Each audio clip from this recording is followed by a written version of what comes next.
সালামু আলাইকুম দর্শক, আমরা দেখতেছি আজকে বলদহাটের অনেক সুন্দর বলদ রয়েছে।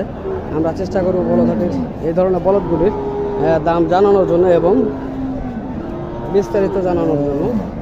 অনেক সুন্দর কোয়ালিটি, এগুলি বয়স মোটামুটি রয়েছে। আমরা জানবো আজকের এগুলির দাম কেমন। বড় ভাই সালামু আলাইকুম, কেমন আছেন? তো ভাই এগুলির বয়স কেমন এবং দাম কেমন চাচ্ছেন? নতুন জোয়ান, দাম কেমন চাওয়া হচ্ছে? 2,10,000। কেমন বলছে আপনার কাছে? 90-95 পর্যন্ত বলে, তাই না? তো দর্শক 2,10,000 চাওয়া এবং 1,90,000-95 পর্যন্ত এই জোড়াটির দাম করতেছে আজকের এই হাটটি থেকে। তো আমরা শুনতে চেষ্টা করলাম। তো ভাই আপনার এগুলি কেমন দাম চাওয়া হচ্ছে? 2,70,000। কেমন বলছে আপনার কাছে? 35 পর্যন্ত বলে, তাই না? তো দর্শক এগুলি 2,70,000 চাওয়া এবং 2,35,000